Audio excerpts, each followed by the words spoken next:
Segundo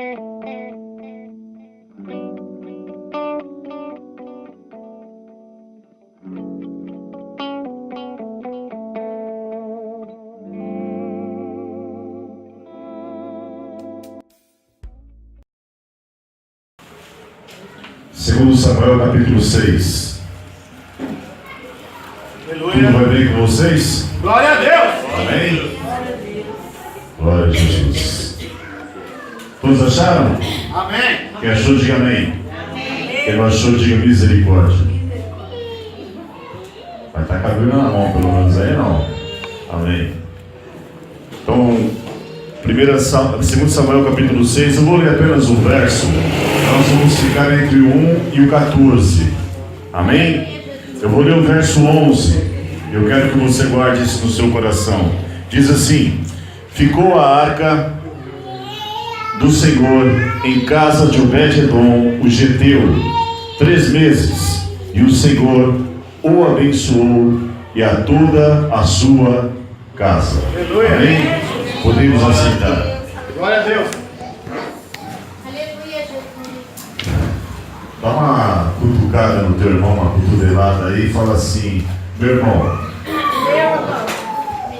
Deus vai falar. Deus vai falar. Então, por favor, não fala comigo. Não fala comigo. Amém? Aleluia. Então preste atenção aqui. Glória a Deus. Bom, nós vamos falar de Obed-edom. O título da mensagem é Obed-edom e a presença de Deus. Aleluia. Eu quero falar sobre a importância da presença de Deus em nossa vida. Por quê? Porque, como nós lemos o texto aqui, Obed-edom ele recepcionou na sua casa a arca do Senhor. Eu quero que fique bem claro na tua cabeça, na tua mente, no teu coração, que a arca do Senhor ela tipifica a presença de Deus. Aleluia. Então, quando a arca estava diante do povo, aquilo representava a presença de Deus no meio deles. Eu quero que você entenda uma coisa: a arca do Senhor, por representar a presença de Deus, nós temos que voltar um pouco atrás na história daquilo que nós lemos agora e perceber que a arca ela chegou a ser levada pelos filisteus. E os filisteus levaram ela porque houve uma negligência por parte daqueles que deveriam reverenciá-la. E isso é importante para nós nessa noite. Você precisa reverenciar a presença de Deus na sua vida.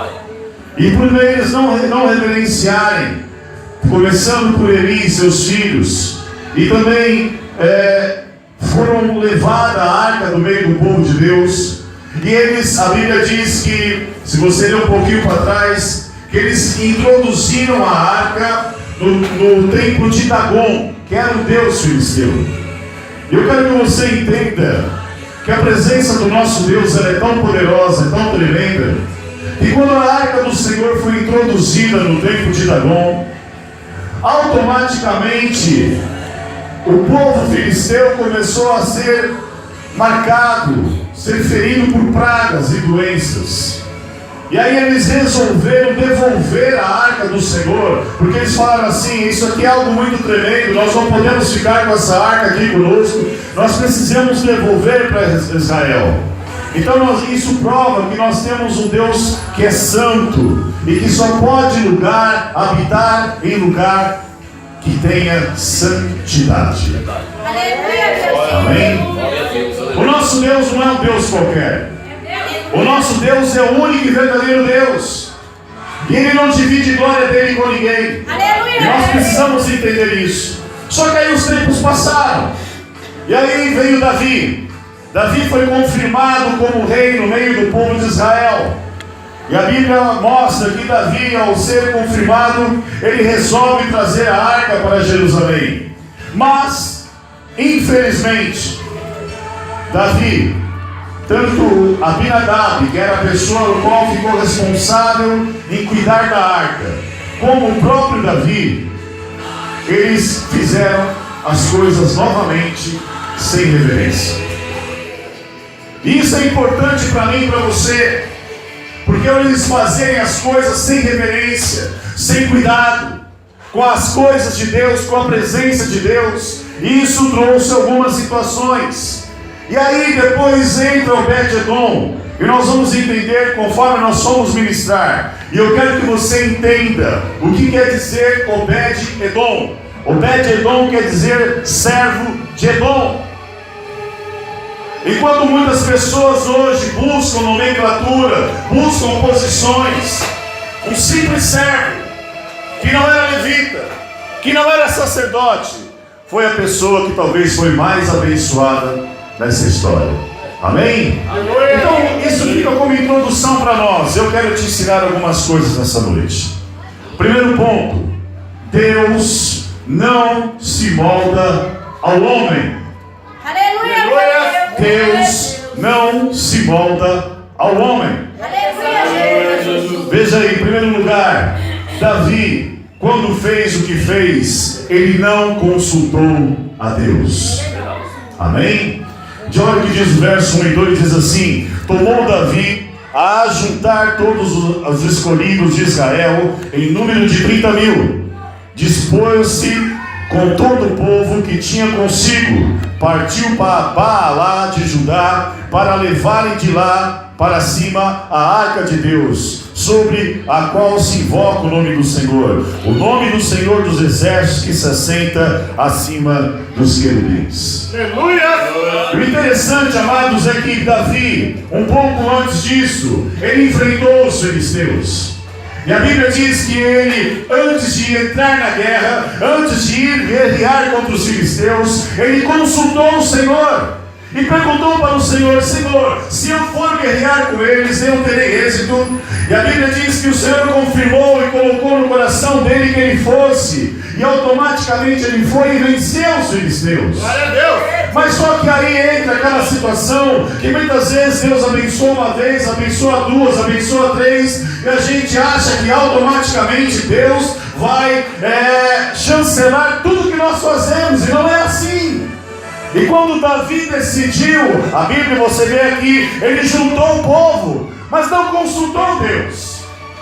A Bíblia fala que havia ali 30.000 pessoas, mas a pessoa o qual ele deveria de fato consultar, ele não consultou. A segunda coisa que eu aprendo quando Deus não se molda ao homem é que para estar na presença de Deus é preciso reverência. Aleluia, meu Deus. Oh, santo Deus, fiel, aleluia, meu Pai. Amados, se tem uma coisa que tem faltado na igreja do Senhor nesse tempo, Fala, Jesus! é reverência. Aleluia, meu Deus. Se você pegar, eu não sei se você algum dia na sua vida participou de uma audiência. Eu não sei se alguma vez na sua vida você esteve diante de um juiz. Eu não sei se você teve a curiosidade de repente ver num programa, muitos seriados que tem por aí. E quando você entra na presença do juiz, você tem que ter reverência. Aleluia, meu Deus. Se você for no fórum de camiseta, regata, você não entra. Entrar na sala do juiz, nem pensar. Aleluia. Por quê? Porque tem que ter respeito, tem que ter reverência. Oh, glória, aleluia, meu Pai. E aí nós vivemos uma vida com Deus e sabemos que Deus está aqui. Porque a Bíblia diz que onde estiverem 2 ou 3 reunidos no seu nome, Ele se fará presente nele. Mas para estar na presença de Deus, eu preciso ter reverência. Aleluia, Jesus. Porque veja, eles não tiveram reverência na caminhada com Deus. Porque olha o que diz o verso 3 e o verso 7, diz assim: puseram a arca de Deus num carro novo, e o levaram da casa de Abinadab, que estava no outeiro, e Uzá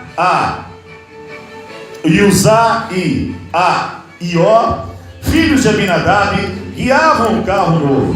Mas olha o que diz o verso 7: então a ira do Senhor se acendeu contra Uzá, e Deus feriu ali por esta irreverência, e morreu ali junto à arca do Senhor. Eles queriam andar com Deus de qualquer jeito, queriam levar a presença de Deus de qualquer jeito. E eu quero lembrar para você nessa noite, meu amado, você não é um qualquer. A palavra de Deus diz que você é nação santa, povo escolhido, povo separado do Senhor, que carrega em si a presença de Deus e não pode andar qualquer jeito. Não pode estar na presença de Deus de qualquer jeito. Dessa maneira, Senhor. Eu já vi situações na igreja que as pessoas estão no meio da palavra trocando WhatsApp. Aleluia, Jesus. E Deus está falando. E Deus está ministrando. Eu já vi, às vezes nós queremos viver uma vida, aquela coisa do crente Raimundo, um pé na igreja, outro no mundo. Mas você precisa entender que Deus vai estar com você, não somente nesses momentos de culto, mas Deus estará com você na sua casa, no seu trabalho, na sua escola, onde você estiver, a presença de Deus estará lá com você. Aleluia. Então eu não posso levar a vida de Deus, a presença de Deus na minha vida, de qualquer forma, de qualquer jeito. Verdade, É preciso ter reverência. Aleluia, meu Deus. Eu tenho que estar aqui, eu preciso ter reverência. Glória a Deus, meu Pai. Porque eu estou na presença do Deus Todo-Poderoso. Eu preciso saber ouvir. Eu preciso abrir o meu coração. Eu preciso dispor do meu tempo para louvar e adorar ao Senhor. Eu preciso estar na presença dEle, abrir meu coração para que Ele possa falar e deixar que Ele fale e ministre na minha vida. E eu preciso deixar que Ele me molde. Mas acima de tudo eu preciso ter reverência. Glória a Deus. Respeito. Respeito por estar na sua presença. Aleluia, meu Deus. A terceira coisa que eu aprendo nessa situação é que para desfrutar da presença de Deus é preciso envolvimento. Aleluia. Deus Santo, aleluia, meu Pai. É forte, Jesus. Você não pode estar na igreja pensando na conta que você tem que pagar na segunda. Aleluia, Jesus.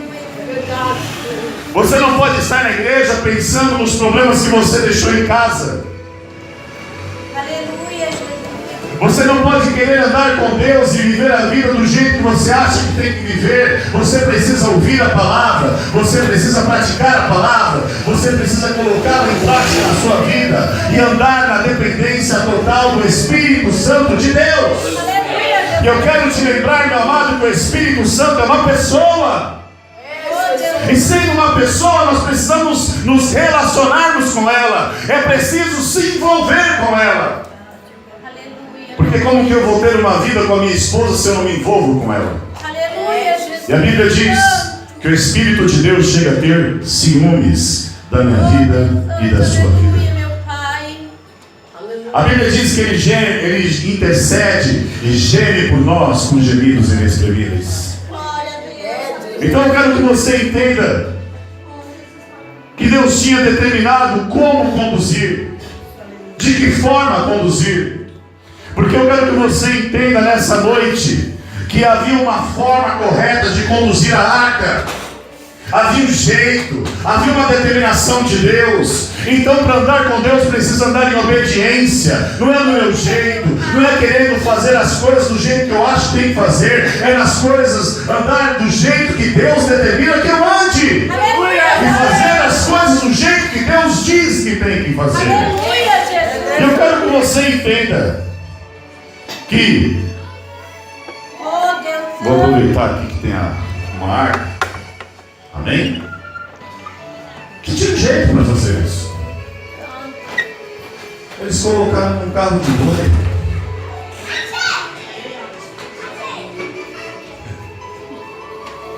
Eles colocaram num carro, tudo bem que era novo, mas a Bíblia diz que Deus determinou que os sacerdotes, homens consagrados ao Senhor, tinham que carregar as suas costas. Aleluia. Isso requer envolvimento. Aleluia, Jesus. Isso requer relacionamento. Entender o Deus que eu tenho e servir e procurar agradá-los. Você andando em obediência a Ele. É assim que eu vou me envolver com meu Deus. Glória a Deus. Aleluia, Jesus. Se a Bíblia diz não, é não. Se a Bíblia diz sim, é sim. Se a Bíblia diz faz, faz. Se a Bíblia diz não faz, não faz. É assim que eu e você, é assim que nós temos que andar com Deus. Glória a Deus. Aleluia. Segundo ponto aí, viver um compromisso radical com Deus. Primeiro nós vimos um lado negativo. Mas mas vivendo uma vida radical com Deus. Porque aí entra Obed-Edom. Primeira coisa, Obed-Edom dispôs da sua vida e da sua casa. Olha o que diz o verso 11. Diz assim: ficou a arca do Senhor em casa de Obed-Edom e o Geteu 3 meses, e o Senhor o abençoou e a toda a sua casa. Glória a Deus, aleluia. Ele dispôs. Ele se sentiu ali automaticamente o quê? Um privilegiado. Então servir a Deus é um privilégio. E olha que ele viu, ele talvez presenciou 2 homens morrendo pela irreverência da presença de Deus. Porque a Bíblia diz que o carro começou a andar e começava a lançar porque havia pedras. E de repente a arca, quando foi cair, um dos homens tocou na arca, eles tocaram na arca. E a palavra de Deus diz que o Senhor se irou porque não podia tocar na arca. E mesmo ele presenciando essa situação, talvez muitos não quiseram ter esse compromisso, muitos olharam somente o lado negativo, mas quando ele percebeu e foi escolhido para poder recepcionar em sua casa a arca do Senhor, ele automaticamente se sentiu um privilegiado. Aleluia!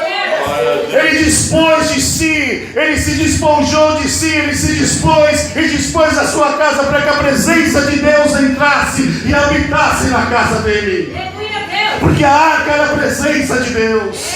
Então eu quero que você entenda, meu amado, que por maiores que sejam as suas dificuldades, as suas guerras, os momentos difíceis que você vive, não importa, porque andar na presença de Deus e ter a presença de Deus na sua vida, na sua casa, é um privilégio. E Deus vai te abençoar pela sua disposição em receber a presença dele na sua vida. Isso é um compromisso radical. Enquanto muitos hoje, às vezes até mesmo da igreja, hoje existe uma classe de desigrejados. Eu não consigo entender, mas amém. Aí tem um pessoal que tem uma teologia aí, são teólogos. Aí diz que não precisa congregar. Mas a minha Bíblia, a sua Bíblia não diz isso. E Paulo diz assim: olha, ainda que um anjo venha do céu e vos pregue um outro evangelho, não creia. Seja maldito, porque a palavra do meu Deus, ela é eterna, permanente. Eu não vou mudar uma vírgula. Por isso andar com Deus e viver com Deus para mim é um privilégio. Glória a Deus. Sabe por que as pessoas cansam na obra de Deus? Porque servir a Deus para algumas pessoas é um fardo. Pega um cargo, e é como eu sempre brinco, vira uma carga. Não, servir a Deus é um privilégio. Aleluia, meu Deus. Glória a Deus, aleluia. Eu sempre brinco com as pessoas e digo assim: olha, se o presidente do teu país, não vou nem falar o presidente, se o prefeito da sua cidade chegar para você e disser assim: olha, a partir de hoje você vai ser o meu representante, onde você for, o que você disser será lei. Você vai falar no meu nome. Eu vou te dar umas diretrizes aqui. Chegando lá onde você andar, nas casas que você se infiltrar, nas casas que você se colocar, que você for convidado, enfim, você vai falar no meu nome. E ao final de tudo, eu vou te recompensar por isso. Você não aceitaria? Amém ou não amém? Amém. Agora nós estamos servindo ao Deus Todo-Poderoso, ao Senhor dos Senhores, ao Rei dos Reis. Então nós precisamos entender que a Bíblia diz que nós somos seus embaixadores. Então servir a Deus é de fato um privilégio. Glória a Deus. Que muitos gostariam de ter e não podem ter. Verdade, Jesus. A segunda coisa que eu aprendo aí em relação a viver um compromisso radical é que ele faz da presença de Deus a sua prioridade de vida. Aleluia, meu Deus. Por Obed-Edom ter um compromisso com Deus radical, ele faz da presença de Deus a sua prioridade de vida. Talvez pela essência de servir, porque Obed-Edom quer dizer servo de Edom. Aleluia. Ele era servo. Aleluia. Então ele automaticamente faz da presença de Deus a sua prioridade de vida. Glória a Deus. Porque o servo, tudo que ele quer é agradar o seu. Aleluia, meu Deus. Jesus, eu dessa Tudo que maneira. ele busca é agradar o seu Senhor. Aleluia, Jesus. E no caso aqui não é um Senhor qualquer. E no caso aqui não é uma pessoa qualquer. É a pessoa do Deus Todo-Poderoso. Então ele faz da presença de Deus a sua prioridade de vida. Qual tem sido a sua prioridade? É verdade. Oh, Deus. Existe um cântico que diz assim: que Jesus seja o meu primeiro pensamento. Aleluia, Jesus. É Deus. Qual é o teu primeiro pensamento? Qual a tua prioridade? Oh, Das Deus coisas que você Santo, tem sonhado, das Deus, coisas que Pai. você tem projetado para a tua vida, você tem inserido o Senhor nelas. Oh, Deus Santo, aleluia. Você tem meu feito Pai. como Davi anteriormente, consultado o Senhor e perguntado ao Senhor: isso vai te agradar? Isso o Senhor vai me abençoar? O Senhor estará comigo? Será que você tem feito da presença de Deus a sua prioridade de vida? Ou Deus tem sido o segundo plano? Oh, Santo Deus, aleluia, meu Pai. Viver com Deus radicalmente é fazer de Deus, a presença de Deus, a sua prioridade número 1. Fazer a dependência de vida, o Espírito Santo do Senhor. Você precisa andar em dependência do Espírito de Deus. Não é no meu jeito, não é na minha força, não é no meu braço. Porque muitas vezes a gente diz assim: maldito o homem que confia no homem. Verdade. Mas leia o que diz na continuação: e que faz do seu braço a sua força. E lá em Zacarias diz assim: não é por força e nem por violência, mas é por meu Espírito, diz o Senhor. Aleluia, meu Deus. Então a presença de Deus faz com que as coisas se resolvam na minha vida, faz com que as coisas fluam, faz com que as coisas prosperem, crescem, e nós vamos ver isso depois. Terceira coisa é que tudo que fez foi por amor a Deus e a sua presença. Olha o que diz o verso 12. Diz assim, do capítulo 6: então avisaram a Davi, dizendo: o Senhor abençoou a casa de Obed-Edom e tudo quanto tem, por amor da arca de Deus. Tudo que ele fez foi por amor. Eclesiastes 9:10 diz assim, não precisa abrir não, vou ler aqui rapidinho. Eclesiastes 9:10 diz assim, aleluia, glória a Deus. Aleluia, Jesus. Diz assim: tudo quanto te vier a mão para fazer, faz-o conforme as tuas forças, porque no além, para onde tu vais, não há obra, nem projetos, Aleluia, nem meu conhecimento, nem sabedoria. Oh, Deus Santo, aleluia, meu Pai. Se tem que fazer, amado, faça hoje. Se tem que verdade, fazer, Jesus. faça por amor. E eu quero te lembrar, Paulo disse o seguinte: eu posso dar os meus bens para dar a alguém. Eu posso sacrificar a minha própria vida por alguém, mas se não for por amor, de nada. Olha dessa maneira, Jesus. Se você não está na igreja, se não for por amor a Deus, você precisa nessa noite se libertar e repensar a sua conduta de vida e vir a esta casa, buscar o Senhor por amor a Ele. Aleluia, meu Deus, verdade, meu Pai. E eu sempre gosto de dar um exemplo. Oh, Santo Deus. Você quer um copo d'água? Quando você está com sede, é muito bom, maravilhoso. Aí de repente Deus coloca no meu coração de abençoar as pessoas. Eu começo a dar água. Atendo 1, atendo 2, atendo 3. Aí a notícia se espalha. Eu estou fazendo por amor. A notícia se espalha, as pessoas olham, tem um pastor lá que está dando água, tal, não sei o que, bababá. Aí começa a juntar gente, vem 20, 30, 40, 50, e eu continuo dando água. Só que aí eu fico famoso. Aí eu começo a receber tapinha nas costas. Pastor, sou uma bênção. Pastor, olha, o senhor está matando nossa sede. E aí o que acontece, amados? A minha motivação já não é mais a mesma do início. Hoje eu já não faço mais por amor às pessoas. Eu faço para ser reconhecido. Aleluia, meu Deus. Aí Deus não está mais nesse negócio. Aleluia. Dessa maneira, Jesus. Porque Deus não trabalha com ações. Deus trabalha com Deus, aleluia. Glória a Deus. Eu continuo fazendo a coisa boa, eu continuo matando a sede das pessoas, eu continuo saciando as pessoas, só que a minha motivação agora não é mais o amor, é o reconhecimento.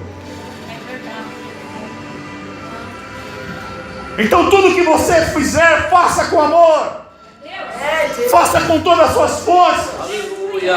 Jesus. E isso não se relaciona somente à igreja, é na sua casa, para o seu esposo, para a sua esposa, faça com amor.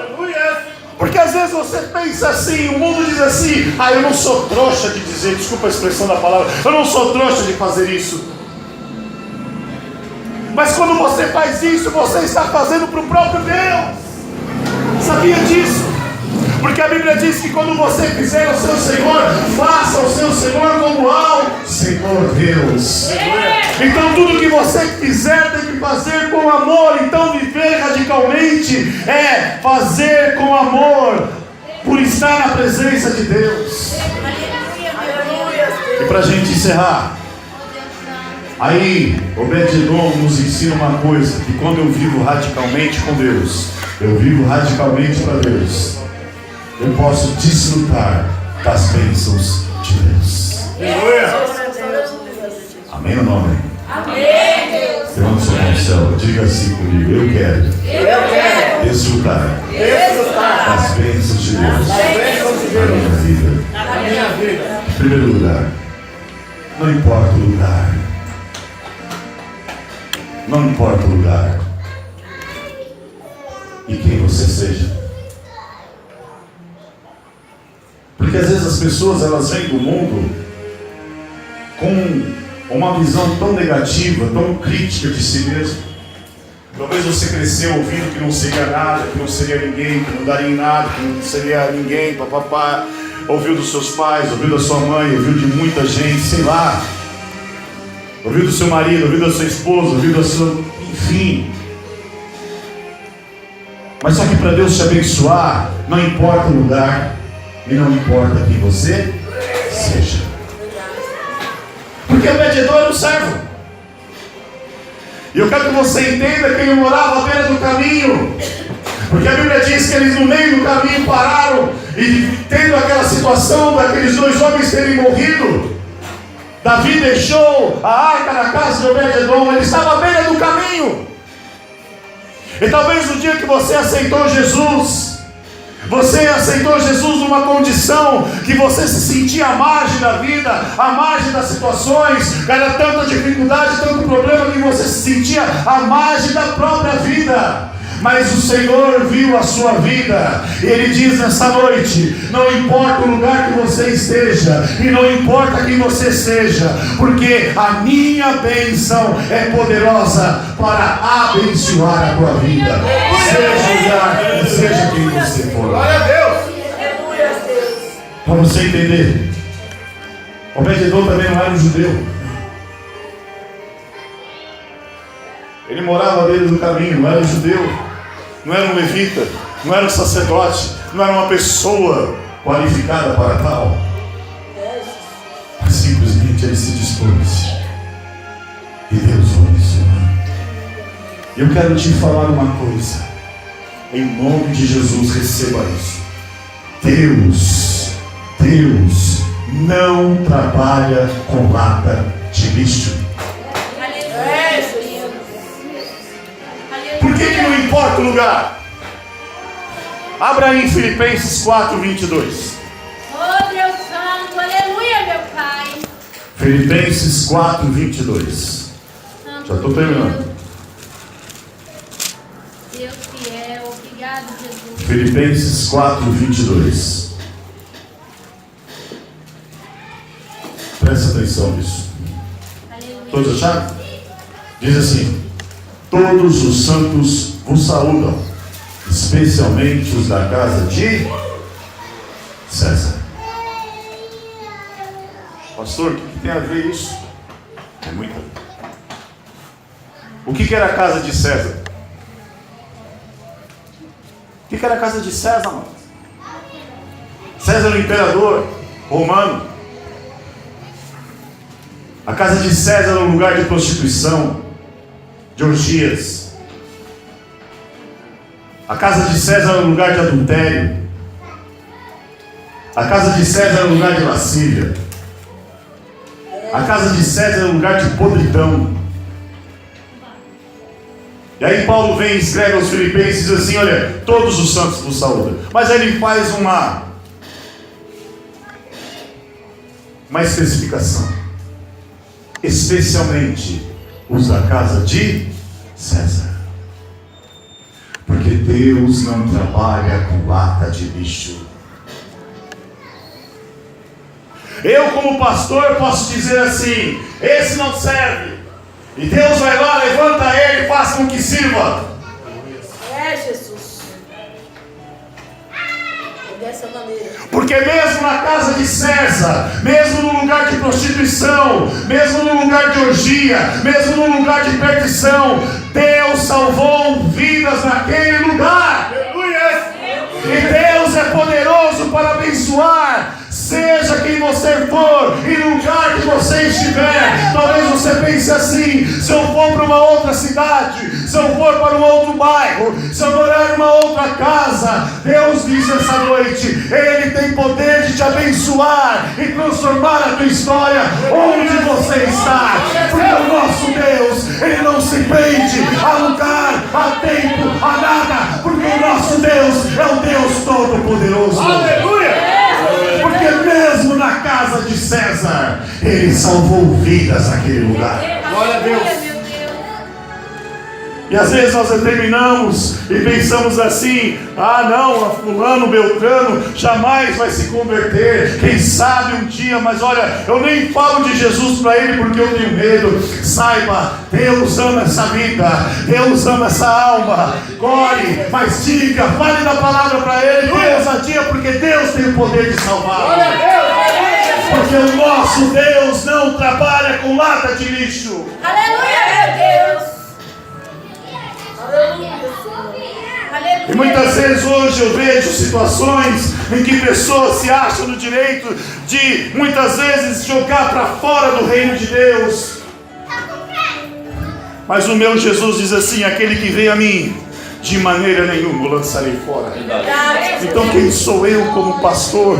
O pastor nada mais é, amados, do que uma ovelha a mais, que talvez o Senhor separou para dizer para as outras ovelhas e falar assim: vem para cá, porque você vai estar debaixo da proteção do sumo pastor. Jesus, é dessa maneira. Segunda coisa é que onde a presença de Deus está, o mal tem que sair. Aleluia! É Deus. É forte. Lembre-se, Oh, Santo quando Deus. Jesus perguntaram para ele assim: como que eu devo orar? Eu creio, Jesus. Santo. Aí ele ensinou a oração modelo: Pai nosso que estais nos céus, santificado seja o teu nome, venha a nós o teu. Aí eu quero que você pense: no reino de Deus tem doença? No reino de Deus tem demônio? Não. No reino de Deus tem o mal? No reino de Deus tem falta de esperança? No reino de Deus tem separação, no reino de Deus tem tantas coisas, sentenças de morte, no reino de Deus tem isso. Não, o reino de Deus é o reino de vida. é o reino de esperança.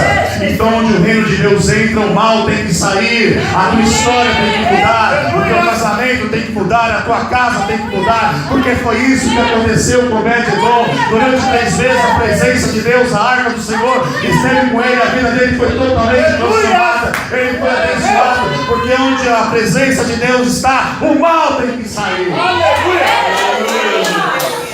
Eu não sei se você assistiu aquele filme Quarto de Guerra.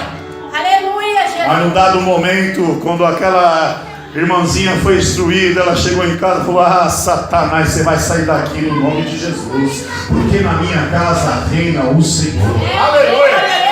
E você precisa declarar na tua casa, no teu negócio, no teu trabalho, onde você andar, onde você estiver. Talvez você tenha encarregado um chefe que muitas vezes é um carrasco com você. Ora por ele, dobra o seu joelho, vai muitas vezes para o banheiro da sua empresa. Diga ao Senhor: Senhor, este lugar, a tua palavra diz que onde eu pisar as plantas dos meus pés, esse lugar será abençoado. E saiba de uma outra coisa: a empresa que você está, o lugar que você trabalha, muitas vezes é próspero, muitas vezes ele é abençoado, porque você está lá. Glória a Deus!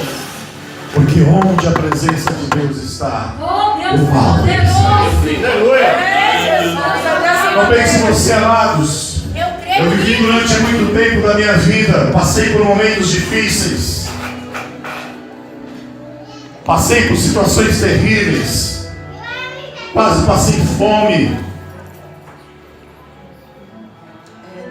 Só que no dia que eu falei: Senhor, aí no dia eu fui num culto, ouvi uma palavra do pastor, falou: e aí, você vai tomar vergonha na tua cara até quando? Aí o coração: será que é comigo? Não, é você mesmo, você está aí, coração, é você que Deus está falando. Você vai tomar vergonha na tua cara até quando? Você vai deixar eu reinar na tua vida? Você vai deixar minha presença de Deus de fato fazer a diferença em você? Quando? Oh, Deus Santo, aleluia, meu E daquele dia em Pai. diante eu falei: Senhor, eu vou tomar vergonha na minha carinha. Eu não estou falando que você tem que tomar vergonha, eu estou falando de mim. Mas naquele dia, eu voltei para minha casa, fui para frente, recebi oração, voltei para minha casa, dobrei o meu joelho e falei: Senhor, a partir de hoje, eu entrego tudo ao Senhor. Glória a Deus. Minha vida mudou mais. Minha vida se transformou. Talvez o que você precisa nessa noite é fazer: Senhor, olha, até aqui eu tentei fazer tudo do meu jeito. Eu amo o Senhor, mas muitas vezes eu não dou importância à sua presença, mas eu quero ser como Obed-edom, eu quero ser abençoado e próspero.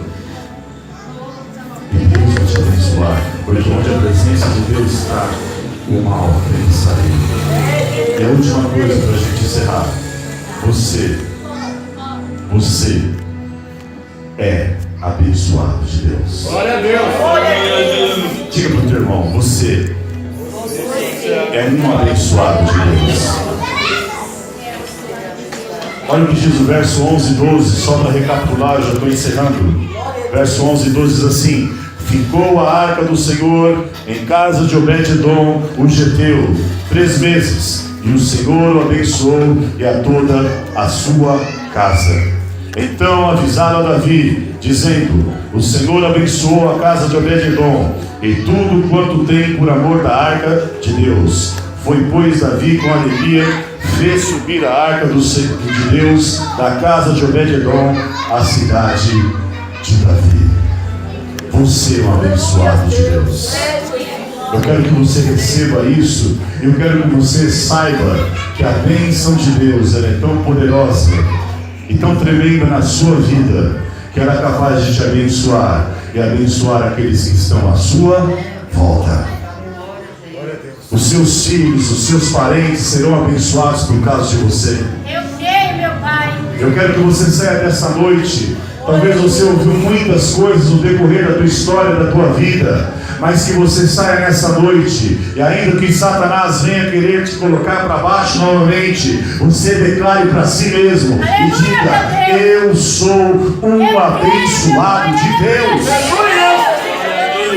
E onde a bênção de Deus está, Esta vida é uma vida diferente, é uma vida alegre, é uma vida próspera. Eu não estou falando de prosperidade financeira somente, eu estou falando de prosperidade emocional, eu estou falando de prosperidade espiritual. Talvez você está aqui nessa noite com o seu ministério empacado, emperrado, você não sabe se vai para a direita, para a esquerda. Toma posse nessa noite, você é um abençoado de Deus, e sendo assim, o teu ministério vai prosperar para a glória do próprio Deus. Aleluia, Jesus. Então, amados, muitas vezes, mais importante do que é a presença de Deus, é como que nós nos portamos diante dela. Afinal, vemos a diferença clara de comportamentos entre Obed-Edom, que faz a diferença com a sua coragem, reverência, compromisso com a presença de Deus. O bom de tudo é que ele foi abençoado por isso. Também será se agir, você será se você agir como Obed-Edom. Agora, para finalizar, você pode crescer, amados. Uma vez um amigo meu chegou para mim, falou: vamos ouvir fulano pregar.